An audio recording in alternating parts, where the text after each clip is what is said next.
Welcome back, class. On today's episode, we discuss the disappointing box office numbers for DC's Supergirl. What went wrong? Is this the end of superhero movies? Then we discuss possibly the greatest animated superhero episode and series of all time. All this and more in a box office crash and superhero animation masterclass episode of the Fandalorians. Teachers by day, nerds by night.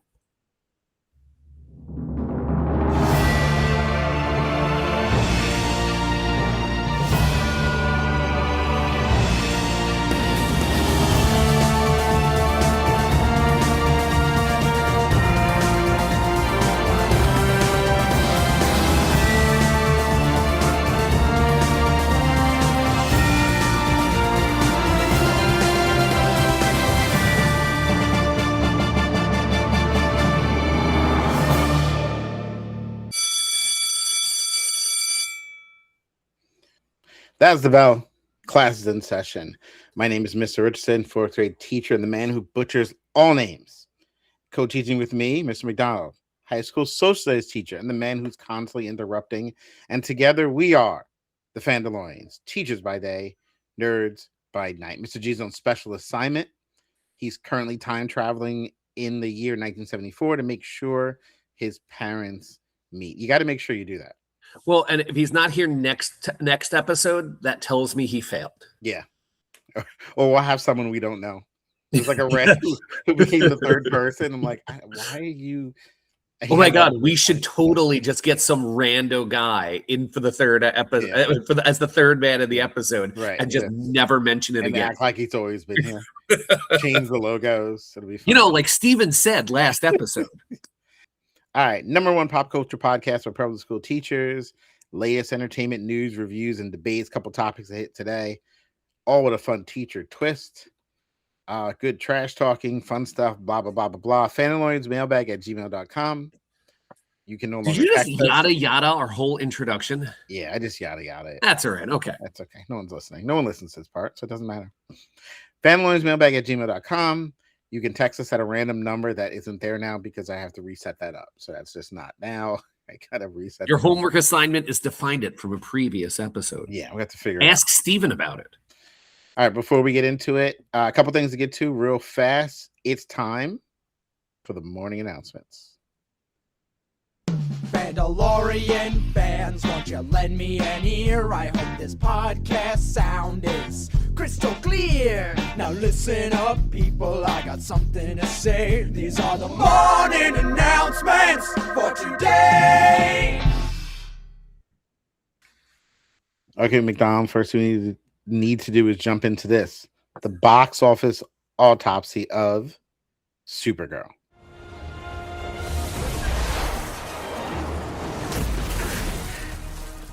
How did you do that? I'm Supergirl. You're who now? All right, Supergirl came out June 26th, hour long, PG-13, Warner Brothers. The second movie from James Gunn, who's currently running DC Studios. Budget was about 170 million. Worldwide, it's made 102 million, which is obviously considered a box office. Not ideal. Not ideal. They say whatever the budget is, you almost double that in advertising, which I think is ridiculous now because I never see commercials for anything. I think that's shorter.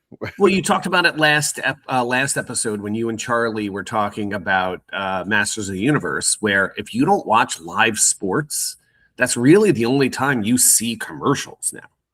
Yeah, very rarely. McDonald, we'll just start. I mean, why did Supergirl not perform well? I mean, look, I don't want to take the easy way out, and I'm not going to say that, like, you know, women-led movies don't work because we just had Barbie make $1 billion, and so that's not the argument that we're going to go for.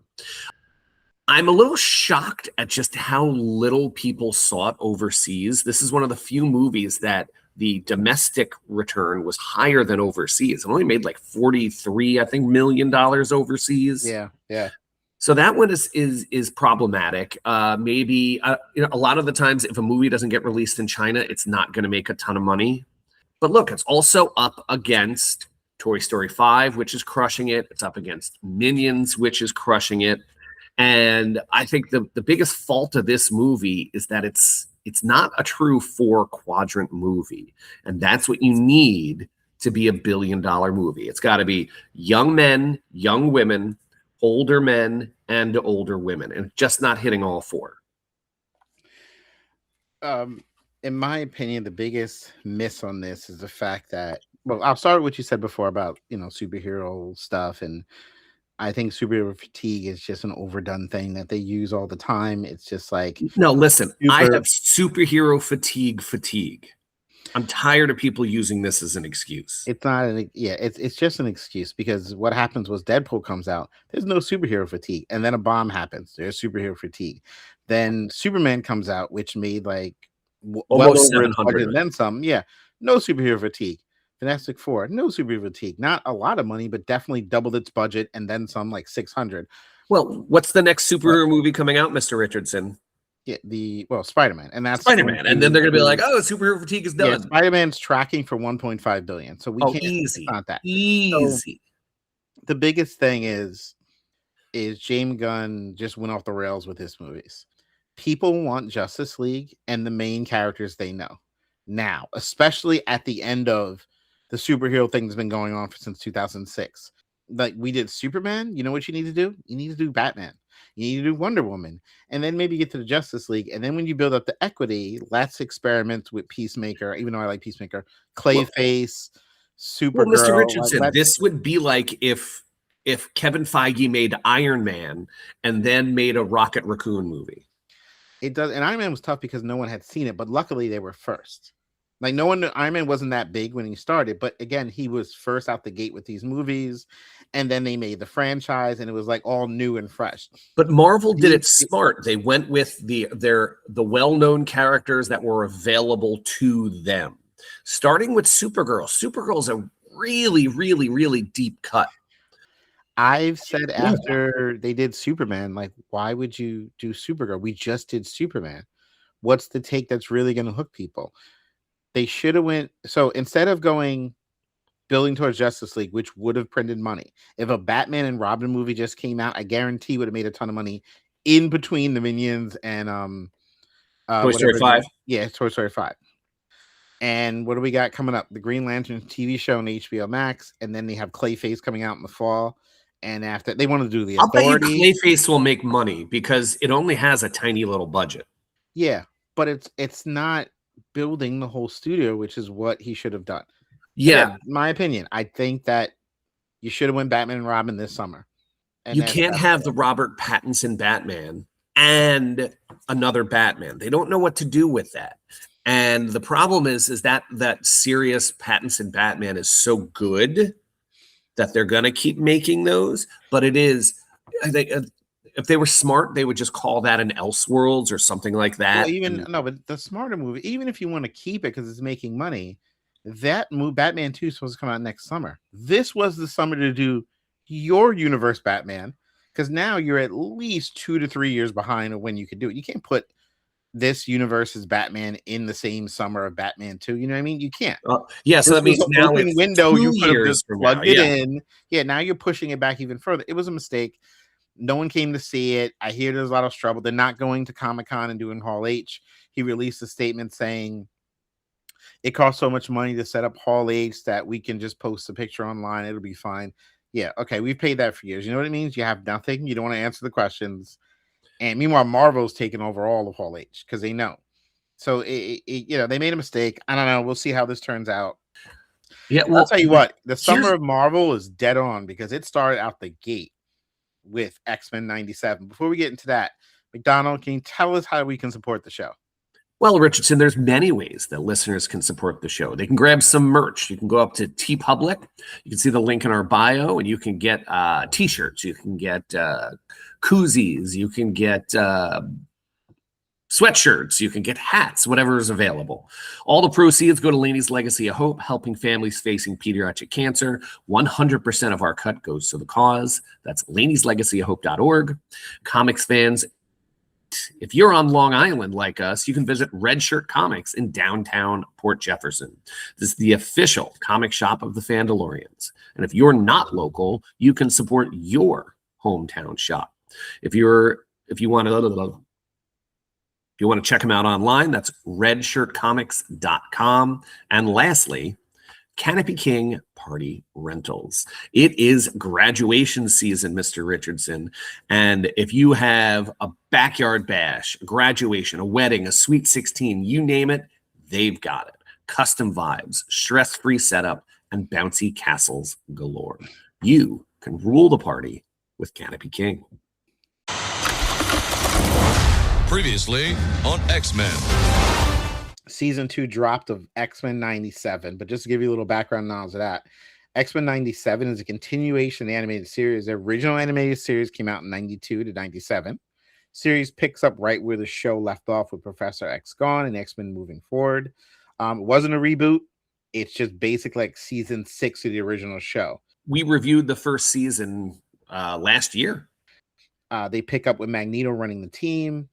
It gets crazy in season 1 and season 2 and even bigger. The team ended up opening this season divided and thrown across different eras in time. Couple episodes have gone by so far. I know the first 3 episodes were the team that was sent to the past and what they were dealing with. The team in the future, which was Cyclops, Phoenix, Wolverine, with their son. It's such a convoluted storyline. As you try to say it, Jean and Scott had a baby. They had to send their baby to the future because he had a virus to heal in the future. They end up going in the future to sort of raise their child. It's chaotic, but it is heartbreaking because people are dying left and right. It's all over the place. Season 2, episode 4 was a big one. They were most of the team was trapped in 300 BC. In the 3000 BC. 3000 BC. They have a major villain named Apocalypse who's been around forever. So this season has been in the future. They were fighting him when he's fully taken over the world. In the past, they were at the beginning of his reign of terror. You want to read the When you summarize it like this, it sounds insane. It does. Like, I'm trying to clean it up for people who don't know, and people going, all right, I don't know what. If you're listening to this podcast, they already know. I hope so. If not, you could catch up if you watch it. It sounds crazy, but in the past, the X-Men allied with a young, how do you say his name? Ensaba Noor, which is Apocalypse when he was a slave. Spoiler alert. Right. And they're trying to kind of teach him to go down the right path, hoping he doesn't turn into the psychopath he turns into. They try to guide him, but Magneto's survivalist rhetoric pushes him towards more darkness. He ends up becoming Apocalypse. And in the tragic climax of that episode, Magneto sacrifices himself to send the X-Men back to the present, leaving Xavier shattered and the timeline fulfilled. It's almost what they did here was interesting. They did the version of time travel where they were supposed to go back and cause this to happen anyway, even though they tried to stop it. They inevitably made him Apocalypse. Well, Mr. Richardson, you and I have argued this. Let's take our time machine back to the summer of probably 1993 or 1994. We argued the Terminator paradox over and over and over and over again, because apparently what caused the first Terminator to be built was a Terminator going back to the past and leaving an arm, which led to them discovering the technology to create the Terminators. And so the question then becomes, what created the first Terminator? And there is no logical answer to this in time travel. And so I believe this loop is they were always destined to be the one to create Apocalypse. Listen, anyone listening, I know it may sound confusing. If you ever liked the cartoon in the past, you'll love this one, but I'll tell you this. They are not hesitating to kill X-Men, and they're not hesitating to do it in the most brutal fashion because they don't care. When the way Magneto dies, he's being held up and blown through the back by Apocalypse with his hand turns into a giant weapon, and you see his skeleton and everything explode. Like, it is brutal.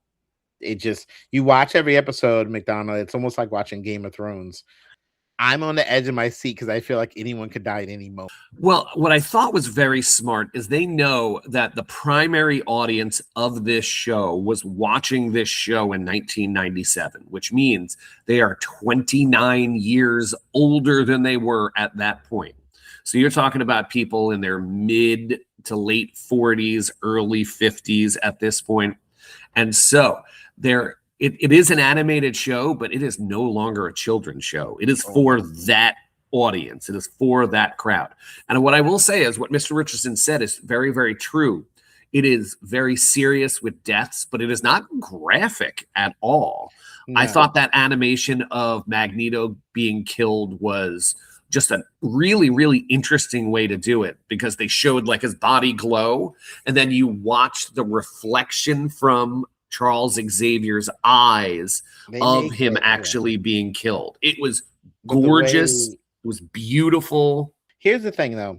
It's a show for young adults or adults.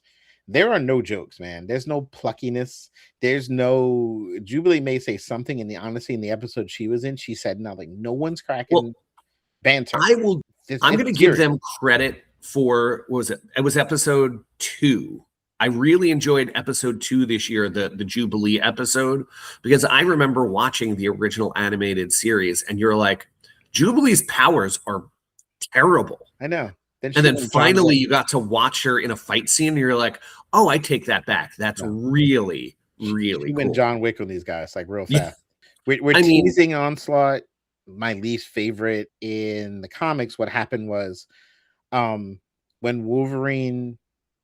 Magneto is sick of Wolverine at one point, rips all the metal out of his body. In the process, he's injured.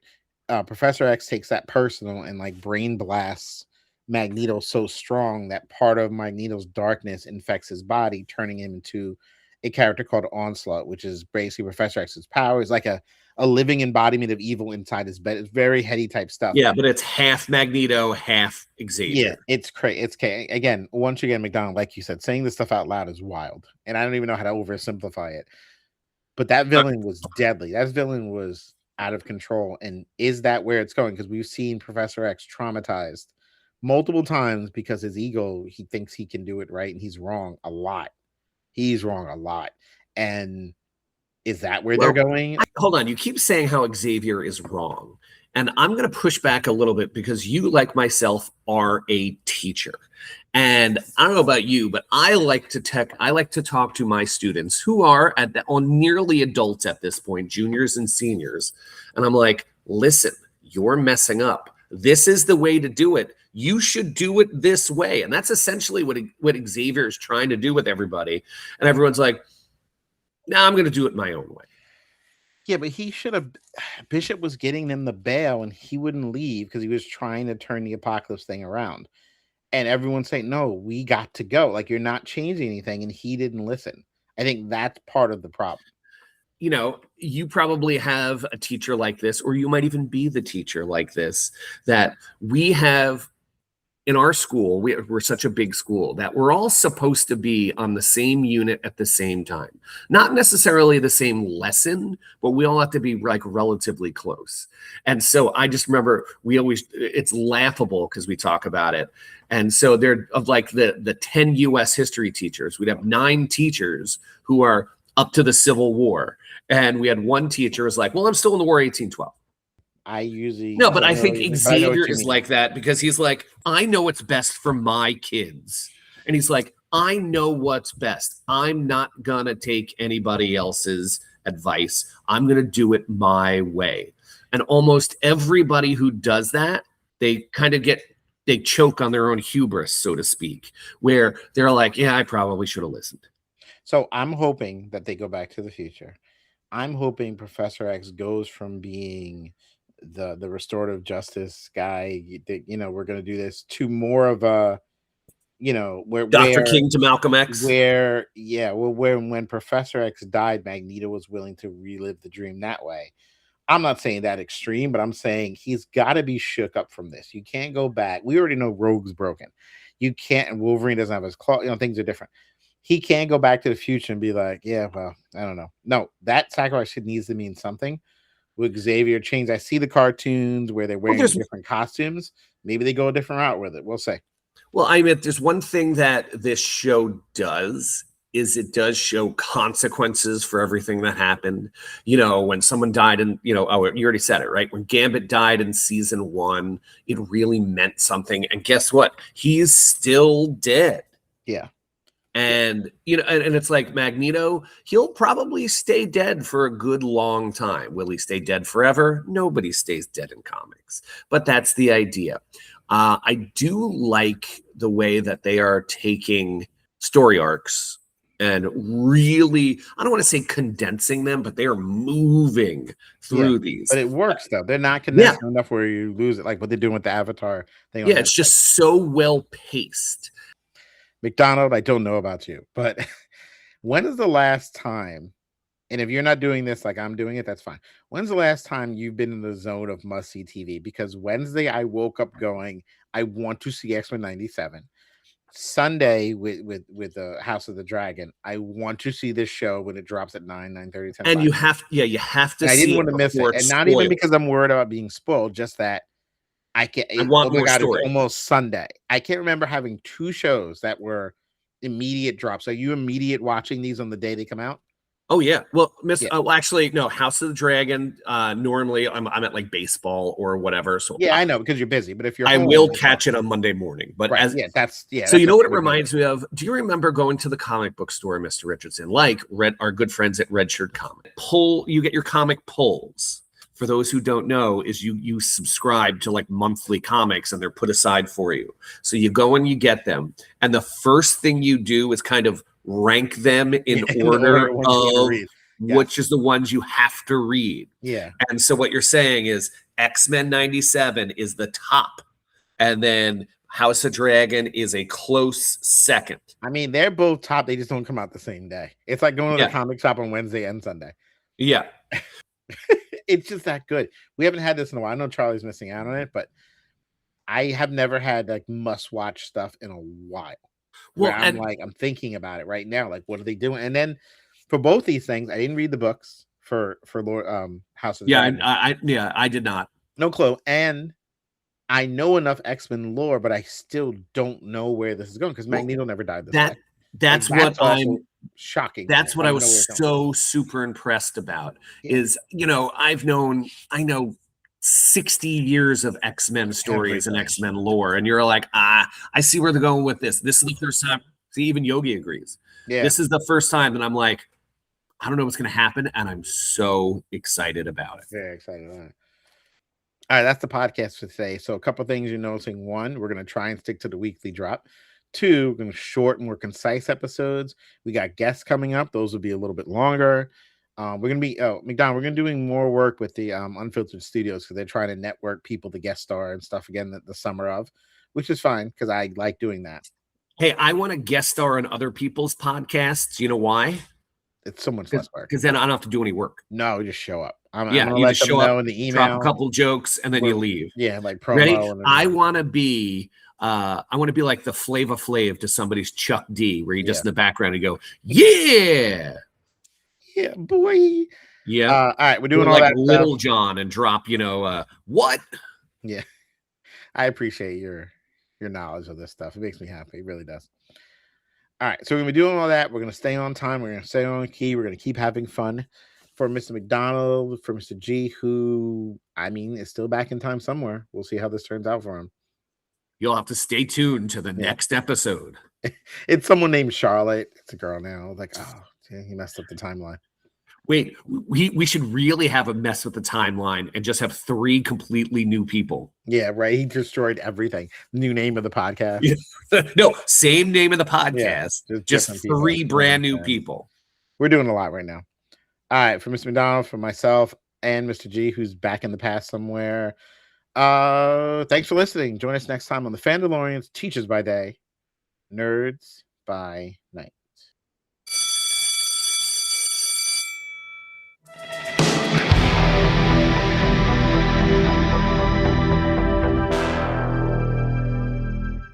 It's just, But I do have a new hobby. My favorite thing to do is I do not listen to an episode that I'm on, at least, for about a month.